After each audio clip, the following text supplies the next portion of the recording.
बहुत ही बेहतरीन भाषण योगी जी देते हैं और भाषण में भर्ती उत्तर प्रदेश में गायब थी। अब इतनी व्यवस्था तो आप लोगों ने मिलकर कर दी है, वो चाहे चुनाव की मदद से हुई हो, चाहे धरने की मदद से हो, चाहे कोर्ट ने की हो, कि कम से कम भाषणों में तो भर्ती आ गई। तो भाषणों से भी गायब हो गई थी शिक्षक भर्तियां, तो इन्हें तो भाषण में भी वादा नहीं कर रहे थे उत्तर प्रदेश में।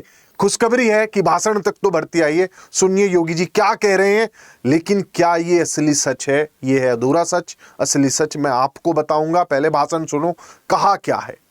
शिक्षा आयोग का गठन हो चुका है। शिक्षा आयोग कार्य करने जा रहा है। बेसिक, माध्यमिक, उच्च, तकनीकी, व्यावसायिक, मेडिकल एजुकेशन में बहनों और भाइयों 60,000 से अधिक नियुक्तियां इंतजार कर रही हैं। वहां पर भी बड़ी पैमाने पर नियुक्ति की प्रक्रिया, अलग अलग विभागों में नियुक्ति की प्रक्रिया धड़ल्ले से आगे बढ़ेगी। और सुना, अब आओ मुद्दे पर। शिक्षा सेवा चयन आयोग के बारे में योगी जी ने कहा, और पता नहीं याद करवा के भेजा था क्या किसी ने माननीय मुख्यमंत्री जी को। उन्होंने बेसिक एजुकेशन, माध्यमिक में, उच्च में, यानी हायर एजुकेशन, हायर एजुकेशन समझते हो आप क्या होता है, उच्चतर शिक्षा विभाग, भाई बड़े लेवल की भर्ती यानी कि असिस्टेंट प्रोफेसर्स हो गए, कॉलेज लेवल की भर्तियां, उसके बाद आगे चलते हैं कॉलेज लेवल में भी फिर उन्होंने बता दिया टेक्निकल, मेडिकल, बिजनेस, 60,000 पद। योगी जी इतनी भर्ती लेके हम कहां जाएंगे।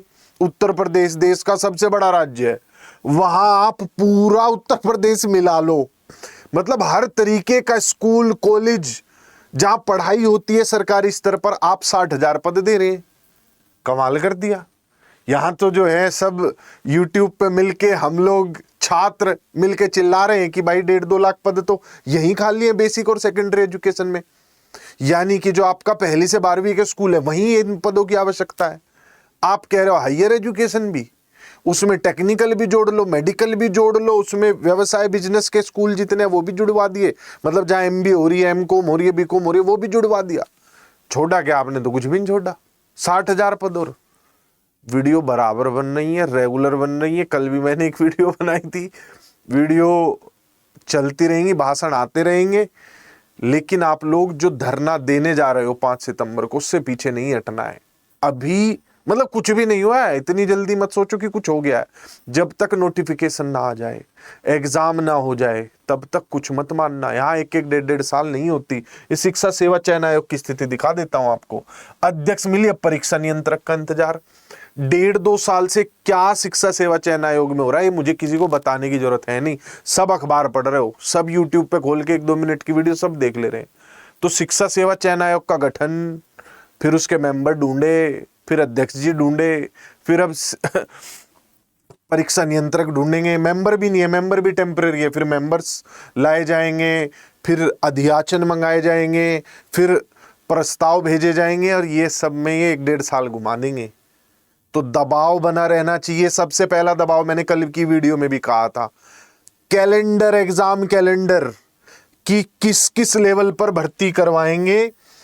बेसिक की कितनी भर्ती दे रहे हो, सेकेंडरी की कितनी दे रहे हो, हायर की कितनी दे रहे हो, टेक्निकल की कितनी आ रही है, मेडिकल की कितनी आ रही है, बिजनेस की कितनी आ रही है, 1st to 5th, 6 to 8 upper primary जो कि बीएड वालों के लिए आखिरी सहारा बचा हुआ है, वहां कितनी भर्ती आ रही है। ये सबका कैलेंडर दीजिए हमें कि तब तब एग्जाम कराएंगे। ऐसे नहीं बात बनेगी। कम से कम आप एग्जाम डेट देंगे कैसे, एग्जाम डेट परीक्षा नियंत्रक ही नहीं है इनके पास। तो देखो व्यवस्था है लचर और परिस्थिति है गंभीर। आप लोगों को टाइट करके रखना पड़ेगा जिस भी माध्यम से कर सकते हैं। हमारा माध्यम ये मीडिया है, यूट्यूब है, फेसबुक है, हर जगह हर तरीके से हम अपने जहां भी बच्चों से जुड़े हैं हम तो वीडियो डाल ही रहे हैं, ज्यादा से ज्यादा लोगों को जागरूक कर रहे हैं। आप जिस भी माध्यम से, ये मुद्दा मतलब ना बातों में जरूर रहना चाहिए, ठंडा नहीं पड़ना चाहिए।